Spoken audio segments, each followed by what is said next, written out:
Welcome back to the Crude in Office devlog series.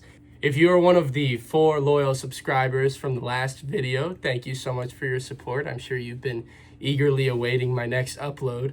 And if you're new to the series, I'm basically making a game where you are Trump and you are building oil rigs in an unnamed location, and Sleepy Joe Biden is trying to break your oil rigs. So you have to hire support from JD Vance and Elon Musk to fight him and Kamala off. It's really fun. It's a really great concept.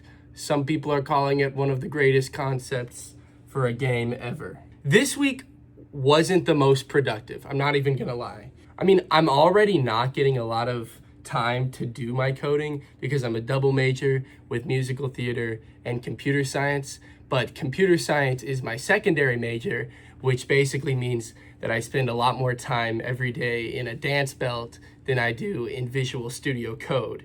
The plus side of this is that in my spare time, I'm singing and dancing instead of watching Northern Lion and taking showers in the dark, which I've heard is another pretty popular alternative way to handle the game dev journey.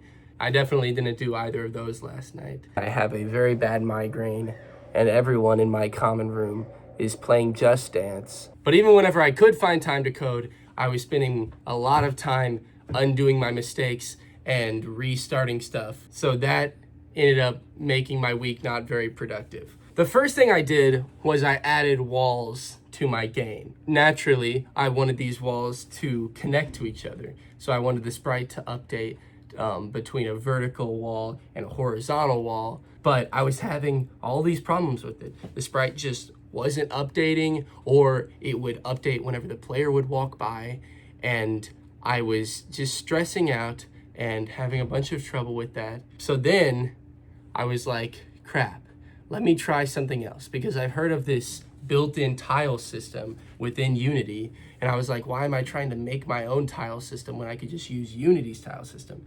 So then I started looking into that, and I'm like researching all of this stuff about Unity tile system, and then I get it all started up, but then the walls are like not actually having hitboxes. So then I search up that, and I'm like, how do I make that work, and how do I make the oil rig still work as an oil rig, and the mint actually spawn coins and not just sit there? And then I find out about all this shit called scriptable objects, which is apparently a really big thing that you can spend a lot of time on.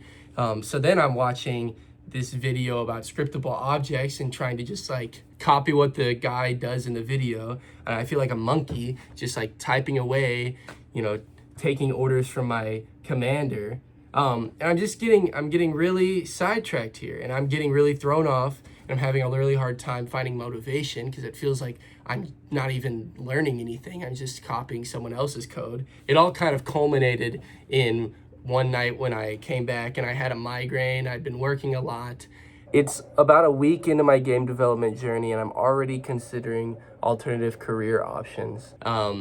And basically, I decided to stop wasting time on the scriptable object stuff and to instead go back to my tile setup. With some newfound motivation, I go back onto the old tile system and I rework the walls.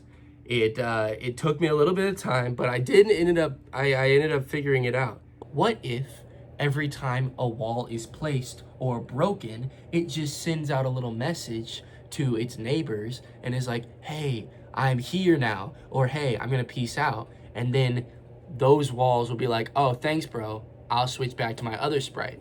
So now I've got the walls working, and I moved on to pathfinding for Joe Biden, because right now Joe Biden can just walk through the walls. He's like a magician. And I know that Joe Biden is not that sprightly. He can't even scale some steps to get into an airplane, much less, scale an entire wall. So I wanted to create a system to make sure that he can't do that. I was writing the code for this, and I was creating it all within Joe Biden's object, and it was just getting really lengthy, and I wasn't very organized, so none of the code really made sense, and I just wasn't even sure what I was typing. So I basically scrapped what I had at the end of that day, and I moved on and I just started over with a new game object called Pathfinder. And then I made this object's only job to do the pathfinding. I made some very primitive pathfinding here. I mean, it can't even like get out of a corner or whatever. It just gets stuck and then stands there. It's really confused, which maybe is, similar to Joe Biden getting lost and confused on the regular, but I don't feel like that should be a core game mechanic. So my plan to move forward is to implement some kind of a list of all of the positions that the pathfinding object has been in the past, so that whenever it gets into a corner, it can like go back to the last position and then go back to the last position and then just keep going back until it's not in that corner anymore. And I think that'll also help with going on to the next step of the pathfinding, which is making Biden follow the pathfinder. Because I don't actually want this pathfinding to just be like moving and then waiting and then moving and then waiting and then moving. I want it to do all of that, figuring out the path to the target, and then I want it to go back and trace it back one step at a time while Biden follows. So I think the list of positions will help implement that. But anyway, that's where I am now. So if you want to keep up with this process, please drop a subscribe, drop a like. If you're a Cooper watching this, thanks for watching. My loyal brother, subscriber, A1 since day one.